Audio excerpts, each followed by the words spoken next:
વ્યસન વિશે વાત કરીએ આપણે.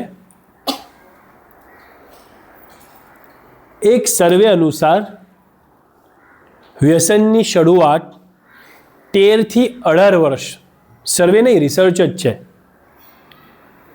13 થી 18ની વચ્ચે, એટલે કે લગભગ 8મા ધોરણથી 12મા ધોરણની વચ્ચે પકડીને ચાલો ને તમે, એની વચ્ચે થતી હોય છે. 80% જે લોકો વ્યસનીઓ છે એ આ ઉંમરમાં શરૂઆત કરે છે. એના 4 સ્ટેજ છે. સ્ટેજ નંબર 1 અમે કહેતા હોય છે એક્સપેરિમેન્ટલ સ્ટેજ. એક્સપેરિમેન્ટલ સ્ટેજનો મતલબ એવો થયો ખાલી ચેક કરવા માટે લે, એટલે ભાઈ એકદમમાં કંઈ નહીં થાય, એકદમમાં. એટલે ભાઈબંધ મોટાભાગે ટીનેજર્સ બચ્ચાઓ કોઈ પિયરના પ્રેશરમાં આવીને આવા પદાર્થોનું સેવન શરૂ કરતા હોય છે. એક્સપેરિમેન્ટલ સ્ટેજ 1 થયો આ. બીજું, જેવું સ્ટેજ 1 એની અંદર નિકોટિન નામનું દ્રવ્ય હોય છે, એના કારણે બ્રેનમાં ખુશી મળે, એટલે સ્ટેજ નંબર 2માં કન્વર્ટ થાય. શું? બ્રેન એને એવું કે જ્યારે તે સિગરેટનો દમ માર્યો યા 2 સોપારી મોંમાં મૂકી ત્યારે મજા તો આવે છે હો. એટલે બ્રેન શું કરે, હવે એને રિક્રિએશન માટે તો ખુશી મેળવવા માટે લે. શરૂઆત શાનાથી કરી હતી? ચેક કરવાથી. હવે શાના માટે લે છે? 2 સોપારીથી પહોંચ્યા 2 પર એકી પર. એ થયો આપણો રિક્રિએશનલ સ્ટેજ. સ્ટેજ નંબર 3 એ છે હેબિટ.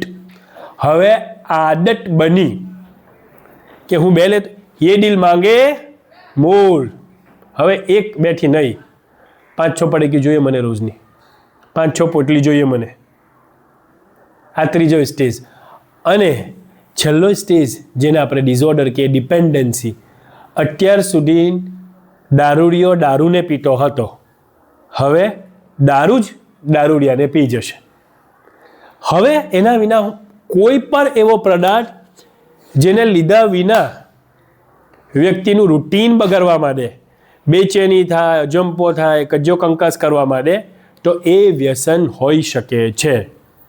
અને આ સ્ટેજ એવો છે કે જે બીમારી કહેવાય, અને આ સ્ટેજમાં એને સારવાર ફરજિયાત કરાવવી પડે.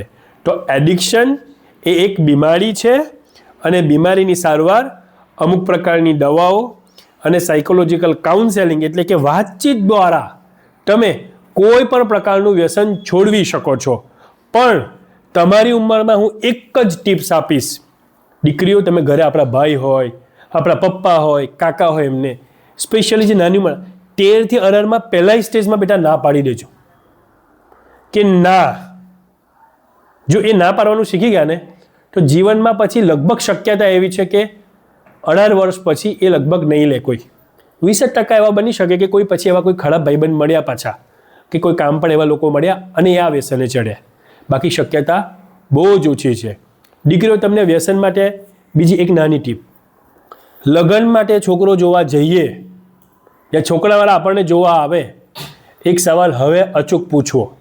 આપણે પૂછતા હોય છે ને, શું ભણ્યા, શું કમાય છે, ઘરનું ઘર છે, ક્યાં રહે છે, એના પરિવારમાં. હવે એક સવાલ ઉમેરવાનો છે. કયો સવાલ ઉમેરવાનો છે? કોઈ વ્યસન છે કે નહીં? અને હા પાડે કે હા છે, તો કે આની સારવાર આપણે પહેલાં કરાવી લઈએ તમારી, પછી આપણે લગ્ન વિશે વિચારીશું. એવો લાઈફ પાર્ટનર જોઈએ છે કે જે વ્યસનના કારણે જલ્દી તમારા લોકોને છોડીને સ્મશાનમાં જશે? કોને ભોગવવું પડશે? એ રોજ 5 પોટલી પીને આવશે યા રોજની એક સિગરેટ ડબ્બી પીશે, બરાબર? કોને ભોગવવું પડશે?